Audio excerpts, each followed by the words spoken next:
ஜெபியுங்கள், கர்த்தர் உங்களை ஆசீர்வதிப்பார். ஆண்டவருக்கு மகிமை உண்டாவதாக. ஸ்தோத்திரம். இந்த நாளிலே தேவன் நமக்கு கொடுத்த திறவுகோலின் வார்த்தை 29வது உபவாச நாளுக்கு உங்களை அன்போடு நான் வாழ்த்தி வரவேற்கிறேன்.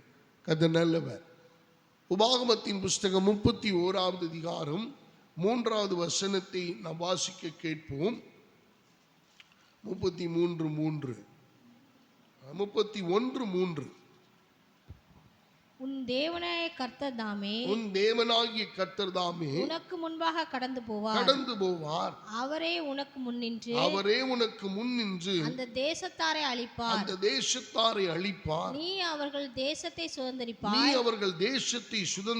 கர்த்தர் சொன்னபடியே யோசுவா உனக்கு முன்பாக கடந்து போவார். எனக்கு அன்பான கர்த்தருடைய பிள்ளைகளே, இஸ்ரவேல் ஜனங்களுக்கு யாவருக்கும் ஆண்டவர் சொல்லுகிற ஒரு அற்புதமான வார்த்தை, உன் தேவனாகிய கர்த்தர் தாமே உனக்கு முன்பாக கடந்து போவார். அவரே உனக்கு முன்னின்று அந்த தேசத்தாரை அழிப்பார். நீ அவர்கள் தேசத்தை சுதந்தரிப்பாய். அன்பான தேவனுடைய பிள்ளைகளை, இஸ்ரவேல் ஜனங்களுடைய வாழ்க்கை அப்படியே ஒவ்வொன்றாய் அடுத்தடுத்த பகுதிக்கு அப்படியே இழுத்து செல்லப்பட்டு கொண்டிருக்கிறது. இஸ்ரவேல் ஜனங்களை மோசேயின் தலைமையின் கீழே கர்த்தர் நடத்தி கொண்டிருக்கிறார். இந்த நடத்தி கொண்டிருக்கிற இந்த கடைசி நிமிஷத்திலே கர்த்தர் மோசேயின் மூலமாய் இஸ்ரவேல் ஜனங்களுக்கு ஒரு வார்த்தை சொல்லுகிறார். எப்பா, கர்த்தர் உனக்கு முன்பாக கடந்து போவார். அன்பான தேவனுடைய பிள்ளைகளை, இந்த இடத்துல ஆண்டவர் சொன்ன இந்த வார்த்தை நீங்கள் கவனித்து பார்ப்பீர்கள். ஒரு 4 விஷயத்தை ஆண்டவர் இந்த இடத்துல பதிவு பண்ணுகிறார்.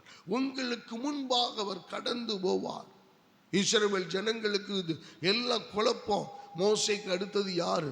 மோசேக்கு அடுத்தது நம்மளை நடத்திட்டு போறா? அவரையும் இப்படி ஆக போறாரு, அவரையும் ஆண்டவர் எடுத்துக்கொள்ள போகிறாரு, அவரும் மரிக்க போகிறாரு. இனி யார் நமக்கு இருக்கிறா? நம்முடைய வாழ்க்கையிலும் பலவிதமான கேள்விகள். ஆண்டவரே, இனி யார் நமக்கு செய்ய போறா? இனி யார் நமக்கு இருக்கிறா?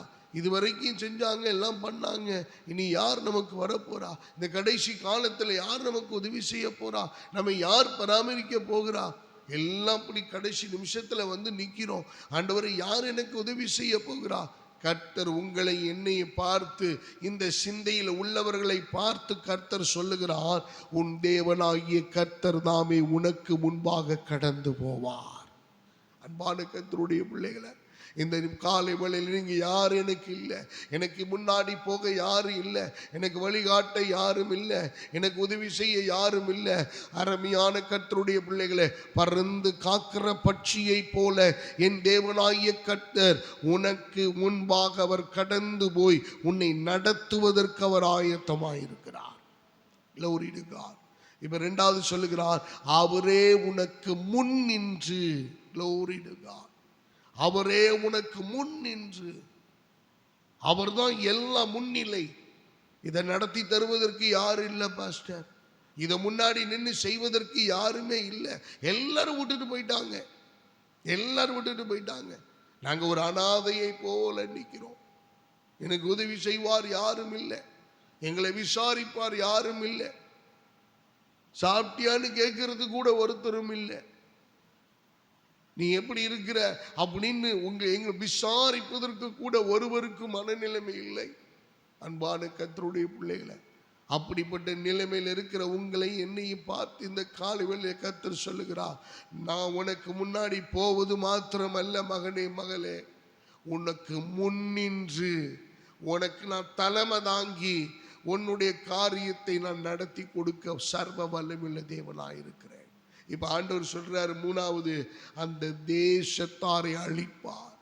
உனக்கு எதிராக வந்தவங்க, உன்னை தூஷித்தவங்க, உன்னை அவமானப்படுத்தினவங்க, உங்களை கஷ்டப்படுத்தினவங்க, உங்களை வேதனைக்குள்ள தள்ளினவங்க, உங்களை ஏமாத்தினவங்க, உங்களை வஞ்சித்து உங்களை ஒன்றும் இல்லாமல் செய்தவங்க, உங்களை நீங்கள் அழியும்படிக்கு அவங்க பிரயாசப்பட்டவங்க, உங்க ஸ்தானத்திலிருந்து உங்களை நீக்கி போட நினைச்சவங்க, உங்களை வேணுக்கும்னே உங்களை மனதை கஷ்டப்படுத்தினவங்க, உங்களை காயப்படுத்தின எல்லாரையும் கர்த்தர் அந்த தேசத்தாரை அவரே முன்னின்று அழிப்பார்.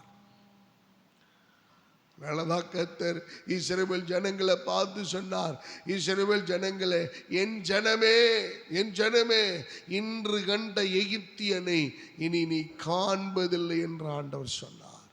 அருமையான கர்த்தருடைய பிள்ளைகளை, உனக்கு எதிராக வந்துறவங்களை நீ தேடியும் காணாதிருப்பாய், தேடியும் காணாதிருப்பாய். அவர்களை கர்த்தர் அழிப்பேன்னு சொல்றாரு. எதற்காக? உங்களுக்காக, எனக்காக, நமக்காக, நம்முடைய சந்ததிக்காக, நம்மை வாழ வைப்பதற்காக, நாம் வாழ வேண்டும் என்பதற்காக என் தேவனாகிய கர்த்தர் சர்வ வல்லமையுள்ளவராயிருந்து அவர் சொல்லுகிற ஒரு அற்புதமான வார்த்தை. ஆமென். இந்த காலை வேளையில எனக்கு அருமையான கர்த்தருடைய பிள்ளைகளை, என் ஆண்டவர் சொல்லுகிறார், நான் உன் தேவனாகிய கர்த்தர் தாமே உனக்கு முன்பாக கடந்து போவார். அவரே உனக்கு முன் நின்று அந்த தேசத்தாரை அழிப்பார். நாலாவது அவர் சொல்லுகிறார், நீ அவர்கள் தேசத்தை சுதந்தரிப்பாய். எந்த இடத்திலிருந்து நீ துரத்தப்பட்டியோ, எந்த இடத்திலிருந்து அவமானப்பட்டியோ, எந்த இடத்திலிருந்து உன்னை கீழ்ப்படுத்தினார்களோ, எந்த இடத்திலிருந்து நீ விரட்டப்பட்டியோ, எந்த இடத்துல தனிமையாய் நின்றாயோ, எந்த இடத்துல ஆதரவில்லாமல் நின்றாயோ, எந்த இடத்துல அனுகூலம் இல்லாமல் நின்றாயோ, எந்த இடத்துல நீ புலம்பிக் கொண்டிருந்தாயோ, அந்த தேசத்தை உனக்கு சுதந்திரமாக்கி தர, நீ சொந்தமாக்கி தர, நீ அதை சுதந்திரிக்கும்படியாக, அதை பெற்றுக்கொள்ளும்படியாக, அதை நீ உரிமையாக்கி கொள்ளும்படியாக, அது தனதாக்கி கொள்ளும்படியாக என் கர்த்தர் உன்னை சுதந்திரவாளியாய் அந்த இடத்துல நிறுத்த அவர் வல்லமையுள்ள தேவனாய் இருக்கிறார். God be the glory. அருமையான கர்த்தருடைய பிள்ளைகளை, நீங்க வருத்தப்பட வேண்டிய சூழ்நிலையை கண்டு பயப்படாதீங்க. எனக்கு எல்லாம் எதிராக இருக்கு, எனக்கு எதுவுமே சாதகமா இல்லை, எல்லாம் எனக்கு எதிராக நின்றுகிட்டு இருக்கியா? அன்பான கர்த்தருடைய பிள்ளைகளை, கர்த்தர் உங்களை என்னையும் பார்த்து தான் சொல்றாரு, உன் தேவனாகிய கர்த்தர் உனக்கு முன்பாக கடந்து போவார். ஆமென், ஸ்தோத்திரம். அவரே உனக்கு முன்னின்று அந்த தேசத்தாரை அழிப்பார். நீ அவர்கள் தேசத்தை சுதந்தரிப்பாய். Glory to God. நீங்க விசுவாசிங்க, நீங்க நம்புங்க. இந்த வார்த்தையை பிடித்து கொள்ளுங்க.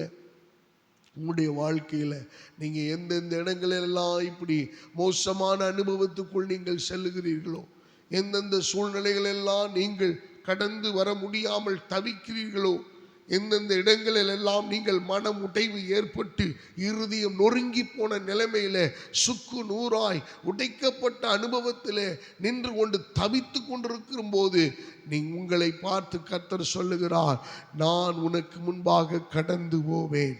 ஆமென். உனக்கு முன் நின்று அவர்களை அழிப்பேன், அந்த தேசத்தை உனக்கு சுதந்திரமாக கொடுப்பேன் என்று வாக்கு பண்ணின தேவன் அவர் அற்புதத்தையும் அதிசயத்தையும் செய்ய அவர் வல்லமையுள்ள தேவனாயிருக்கிறார். நீங்க பின்வரும் வசனங்கள் அதிகாரங்கள்ல நீங்க வாசித்து பார்ப்பீர்களானால் வேதம் சொல்லுகிறது, ஆண்டவர் வாக்கு பண்ணின பாலும் தேனும் ஓடுகிற கானான் தேசத்தை இஸ்ரவேல் ஜனங்களுக்கு கொடுக்கும் போது அங்கிருந்ததான எமோரியர், கிர்காசியர், எபூசியர், ஆமீன், எல்லாரையும் எமோரியர் எல்லாரையும் துரத்தி, ஆமீன், அங்கிருந்து அவர்களை விரட்டி அடித்து அந்த தேசத்தை கர்த்தர் தம்முடைய ஜனங்களுக்கு கொடுத்தார். எதிரிகளின் பாளையத்தை அவர்கள் சுதந்திரித்துக் கொண்டார்கள். அன்பான கர்த்தருடைய பிள்ளைகளை, நீங்களும் நானும் கர்த்தரை பிடிச்சிக்கு வந்த வேலையில் இந்த 29வது உபவாச நாளில், அப்பா எனக்கு முன்னாடி நீங்க போங்க ஆண்டவரே, எனக்கு முன்னாடி நின்று நீ முன்னிலை வகித்து நீ முன்னாடி நின்று இந்த காரியத்தை நடப்பீங்க ஆண்டவரே. ஆண்டவர்கிட்ட கேளுங்க, ஆண்டவர்கிட்ட கேளுங்க. ஆண்டவரே ஸ்தோத்திரம், எனக்கு எதிராக இருக்கிற காரியங்கள் எல்லாம் அழிக்கப்படட்டும், எதிராக இருக்கிற எரிகோவின் மதில்கள் எல்லாம் இடிந்து விழுவதாக, எனக்கு எதிராக இருக்கிற எல்லா விதமான ஆமென் ஸ்தோத்திர யோர்தான் நதிக்கரை 2ஆக பிளந்து போகட்டும் ஆண்டவரே. ஆமென்.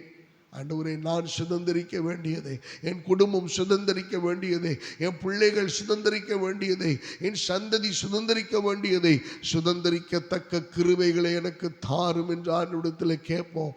கர்த்தர் நிச்சயமாகவே நம்முடைய காரியங்களை வாய்க்க பண்ணுவார்.